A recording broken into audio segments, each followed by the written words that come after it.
Buenas tardes, queridos compañeros de estudio y amigos, conocidos, familiares que estén interesados en el tema del estudio espiritista.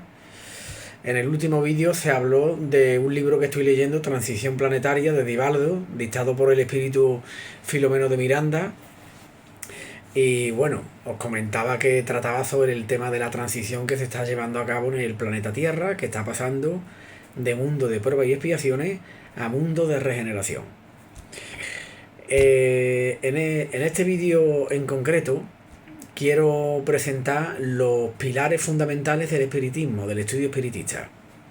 No me quiero alargar mucho con el tema de cómo vino el estudio, cómo se originó, pero voy a dar una breve introducción rapidita, lo más ameno posible, ¿no?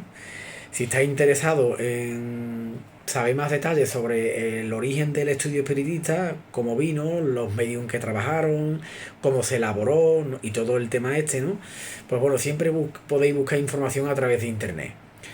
De todas formas, el espiritismo, la Federación Espírita Española, tiene su propia página web que se llama www.espiritismo.es, y ahí tenéis bastante cantidad de obras, de libros, ¿vale? Os lo podéis descargar incluso gratuitamente. Entonces, os lo digo para no extenderme tampoco demasiado en lo que es el origen de este estudio. Este estudio o esta filosofía, muchos espiritistas lo consideramos una filosofía. Yo personalmente lo considero una filosofía. En Occidente se considera una ciencia o pseudociencia. Pseudociencia no porque sea falsa, sino porque no entra dentro de la ciencia oficial. Entonces, para mí es una ciencia personalmente, y lo considero una filosofía también. En la parte de Sudamérica, que el espiritismo está muy propagado, hay muchos medium por allí, hay colegios espiritistas, instituciones espiritistas, hospitales espiritistas. Allí combinan mucho el espiritismo con la sociedad que ellos tienen allí, ¿no? Con el sistema educativo, ¿vale? No como inculcándolo, sino también a nivel de terapia, de medicina, para ayudar a las personas. Entonces, allí sí es verdad que allí ellos son muy religiosos, y el espiritismo allí, pues, especialmente en Brasil, lo consideran una religión. Muchos espíritas de allí consideran al espiritismo una religión, y vamos, y no le dan miedo, ni le da tabú, ni tienen reparo en decirlo. Yo personalmente el espiritismo no lo considero una religión. No lo considero una religión por el tema que no encaja ciertos elementos que normalmente tienen las religiones, como ciertas celebraciones específicas o rituales, etcétera, etcétera. Pero bueno, este tema es para dejarlo para otro vídeo, ¿no? El espiritismo viene como una filosofía, una creencia, viene a través de unas investigaciones de unos fenómenos que ocurrió en Estados Unidos, en Francia y en el resto de Europa, a través de unos movimientos, unos sucesos de mesas giratorias y de fenómenos que se producían. Y hubo una persona, lo tengo yo aquí en el Google porque el nombre suyo era francés, el nombre original, y yo con los idiomas la verdad que no me llevo nada bien. Hippolyte Léon Denisard, no sé si se pronuncia así, Rivail. Algunos compañeros que vean el vídeo de estudio me pueden rectificar, no hay problema. Él nació en Lyon un 3 de octubre de 1804, París. Entonces, y desencarnó el 31 de marzo de 1869. Fue un traductor, profesor, filósofo y escritor francés, considerado el sistematizador de la doctrina llamada espiritismo. Después él adoptó el seudónimo o el apodo de Alan Kardec, porque los espíritus le dijeron que él, en una existencia pasada, que creo que era, no sé si era un sacerdote o algo así, su nombre era Alan Kardec, y adoptó, en esta vida como profesor, también adoptó el seudónimo de Alan Kardec. Es más cortito y es menos complicado Alan Kardec que Hippolyte Léon. Bueno, lo dejo ahí. Alan Kardec, un hombre de ciencia, un hombre pedagogo, un hombre muy lógico, muy racional.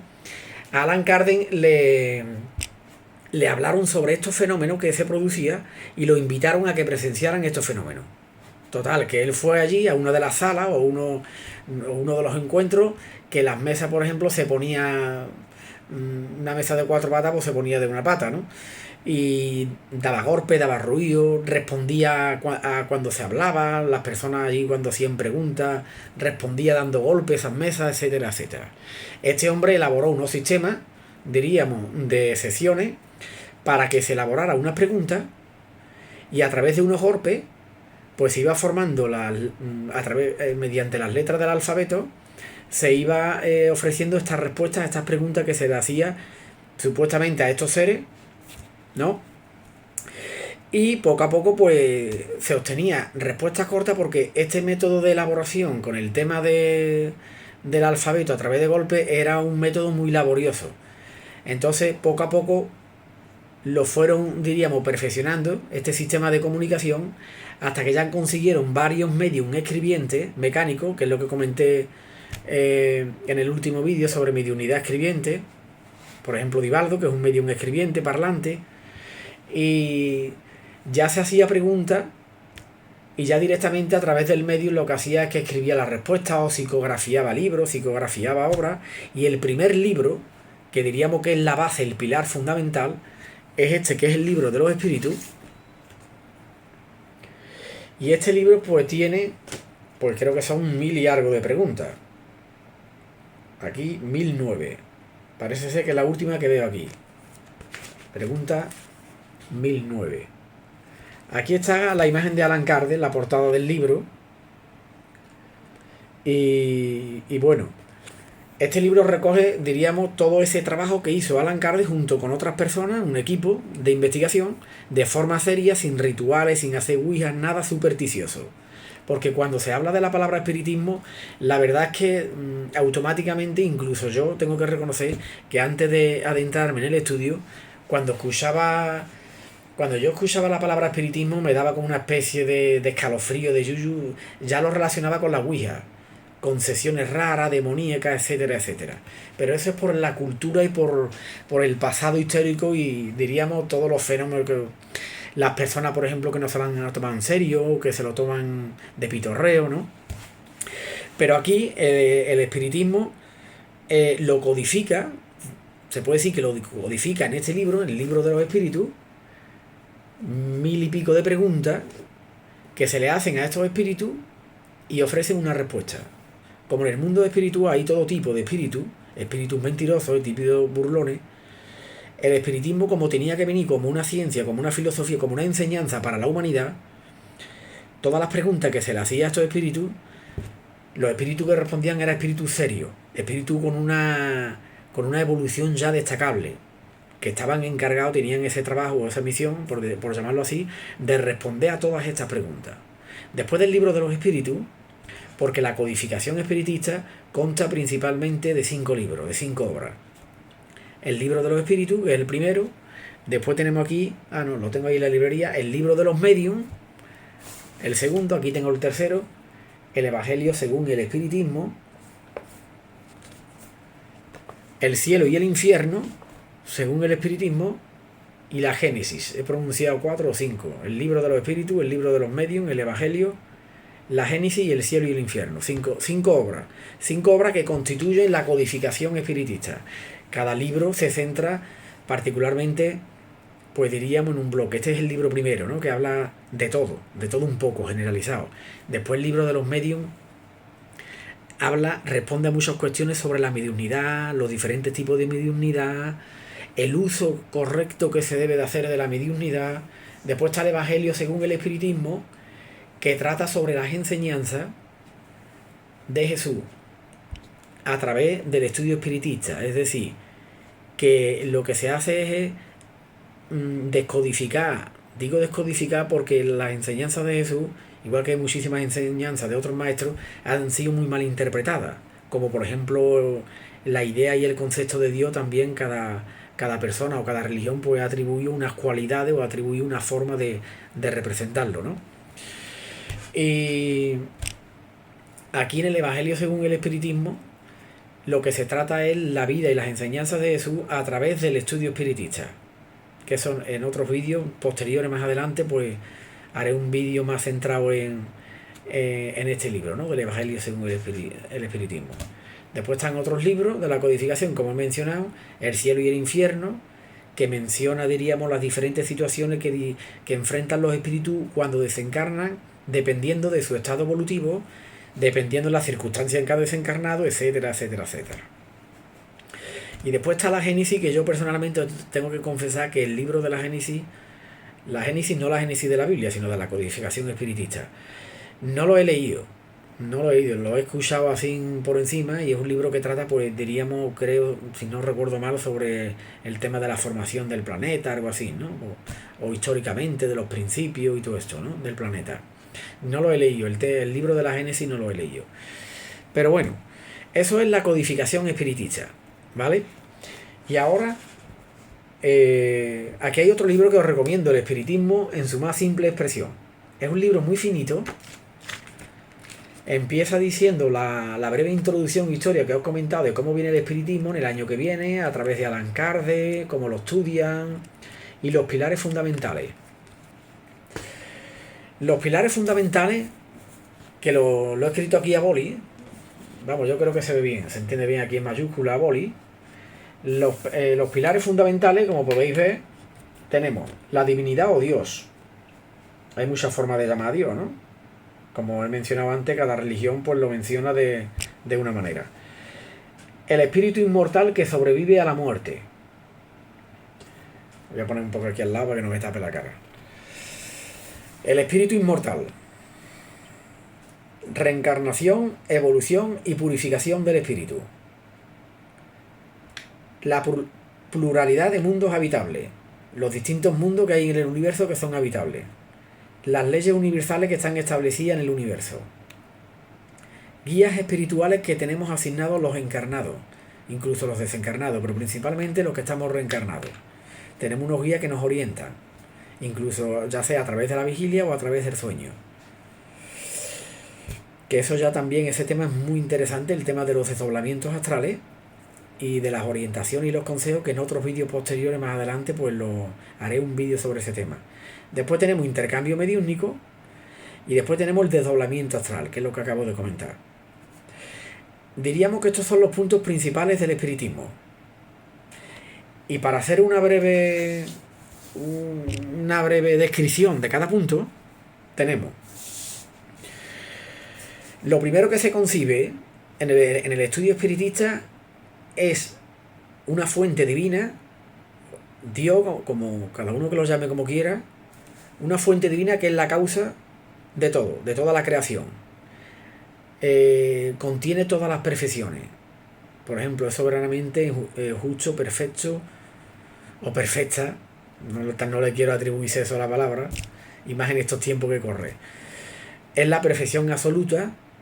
Tiene la capacidad de la omnipresencia, la omnipotencia, es la sabiduría absoluta y es el amor perfecto. Esa causa divina es lo que ha creado todo el universo.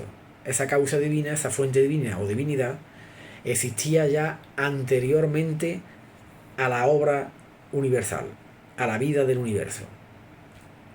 Hay muchos misterios y hay diríamos laguna, o hay preguntas, o hay cosas que el espiritismo tampoco puede responder al hombre, porque según dice el mismo espiritismo, el hombre todavía le falta mucho sentido para comprender muchas cosas. Hay una pregunta en el libro de los espíritus que le hacen a los espíritus, que si el hombre puede comprender el misterio de Dios, el misterio de la divinidad, y responden los espíritus que no, que le falta un sentido para ello, para comprender esa divinidad. Entonces se puede decir que la divinidad es el mayor misterio que hay. Esa perfección que todavía nos falta mucho camino por delante para comprender esa divinidad.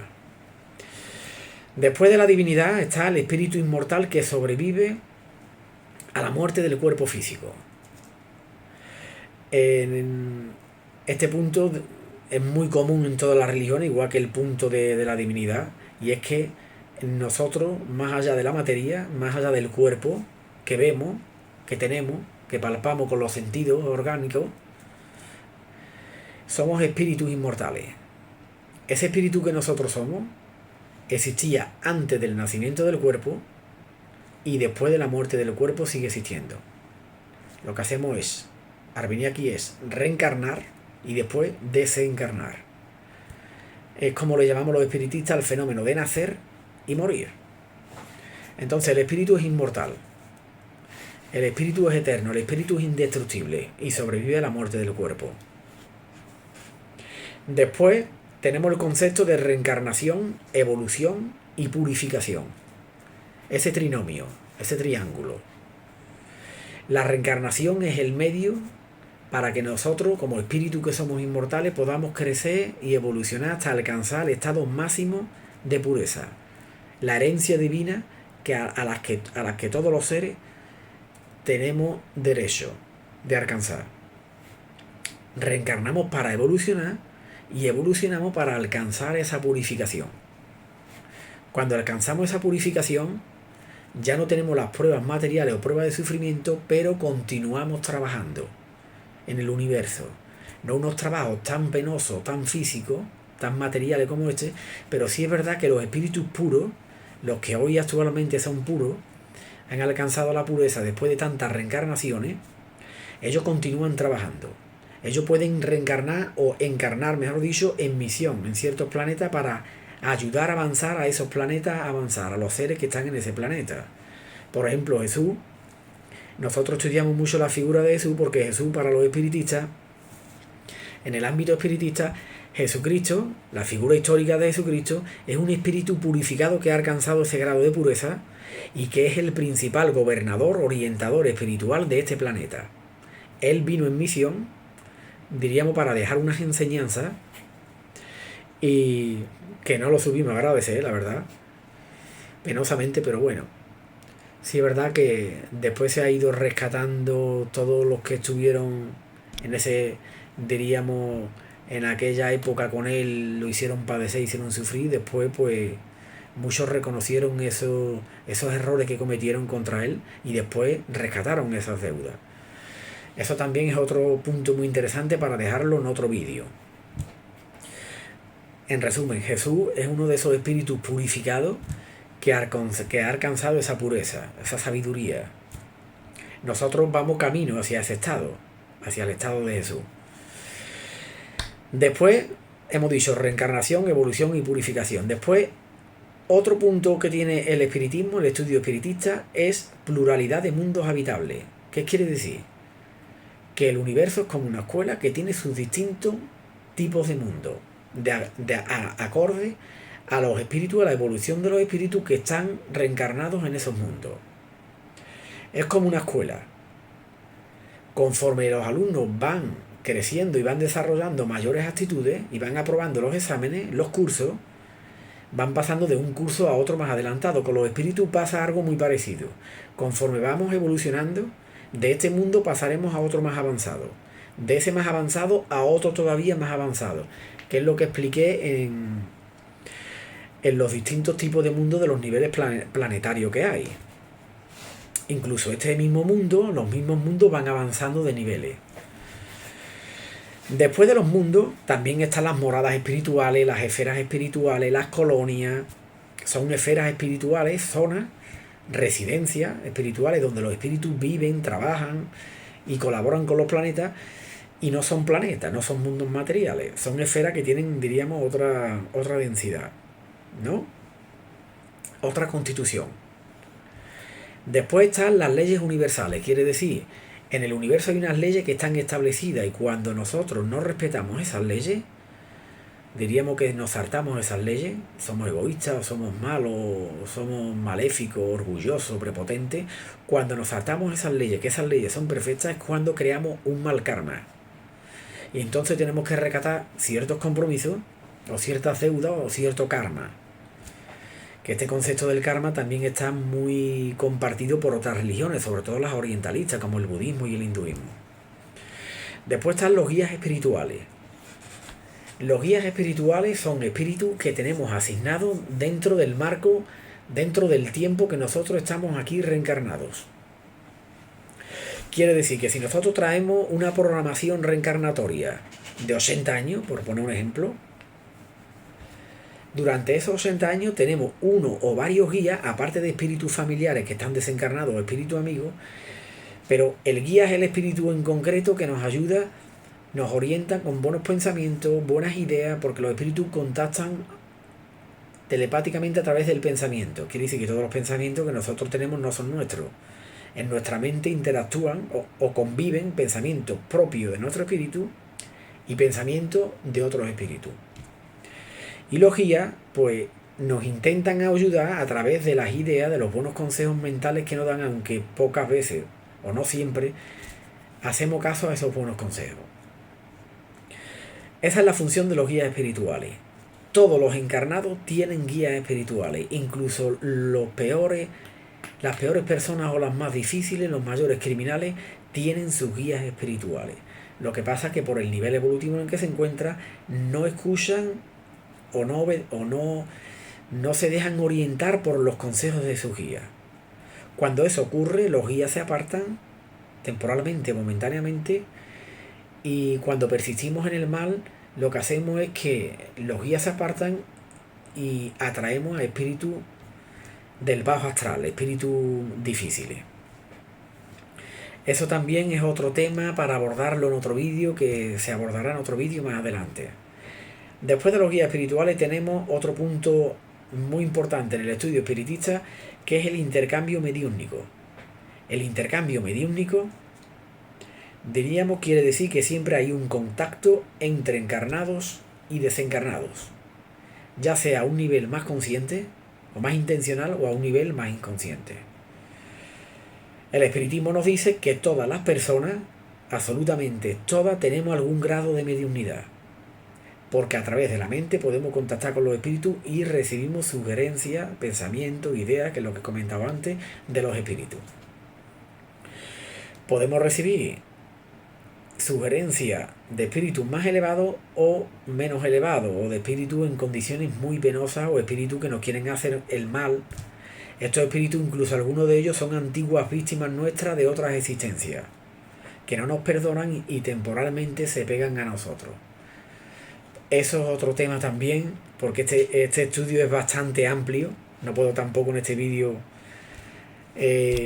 concretarlo todo, pero sí es verdad decir un poco de todo, ¿no? Después del intercambio mediúmnico, el último punto principal que podemos decir aquí, el desdoblamiento astral. ¿Qué es el desdoblamiento astral? Que sí es verdad que ya en Occidente está muy familiarizado, muy escuchado este concepto, este tema. El desdoblamiento astral quiere decir, sobre todo en Oriente, en Oriente, en el yoga, está este tema está muy tratado, ¿no? El desdoblamiento astral es que nosotros, durante el reposo físico, cuando dormimos, muchas veces el cuerpo descansa, pero nuestro espíritu sale, se desdobla. Eso significa desdoblarse. Una cosa que está dentro de otra, y lo que hace es separarse. Nosotros, el cuerpo descansa después de su actividad diaria. El cuerpo descansa y el espíritu se desdobla y entra en contacto con otros espíritus, tanto encarnados, que también están desdoblados, o desencarnados. A través de los desdoblamientos también recibimos consejos de nuestros guías espirituales, consejos de guías familiares, de espíritus familiares, espíritus amigos. También entramos en contacto con espíritus difíciles, ¿vale? El tema del desdoblamiento astral es otro tema en el que también haré un vídeo de cada tema principal, de los principales puntos del estudio espiritista. Diríamos que haré un vídeo en concreto de cada punto, ¿no? Y hay técnicas, hay escuelas o asociaciones, profesores, instructores, entre comillas, que aconsejan, que ofrecen unas técnicas para desdoblarse astralmente.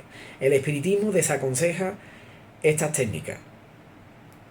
Cuando nosotros, ¿por qué? Porque podemos entrar en regiones y en esferas espirituales peligrosas que nos vamos a traer un mal sabor de boca. Cuando entremos en el cuerpo otra vez, podemos despertarnos muy agitados o incluso despertar con ciertos signos de enfermedades o malestares. Entonces el estudio espiritista desaconseja completamente el tema de los desdoblamientos astrales de forma consciente, desaconseja estas técnicas. Cuando nosotros necesitamos desdoblarnos para recibir ciertos consejos, Nuestros guías espirituales se van a encargar de ello. Quiere decir que es preferible que la orden o la intención de desdoblarnos venga de arriba hacia abajo, o del mundo espiritual al mundo terrenal, que del mundo terrenal al mundo astral. Hay muchas personas muy interesadas, es un punto interesante. Yo también, en su momento, en su tiempo, me quise también empapar un poco, aprender de ciertas técnicas, pero de forma general no es aconsejable realizar técnicas para desdoblarse astralmente. Y nada más, para no alargar más este vídeo, pues bueno, aquí están los puntos principales del estudio espiritista. Ya pondré una foto por escrito con los puntos principales. Y bueno, espero que os haya parecido interesante, y cualquier pregunta, lo que queráis preguntar, cualquier duda o algo que tengáis sobre este vídeo, que lo que se ha tratado en concreto, pues bueno, me podéis hacer una pregunta por la línea que haya subido este vídeo, ya sea por las redes sociales, por WhatsApp o por YouTube, etcétera, ¿vale? Venga, un abrazo, compañero, hasta la próxima.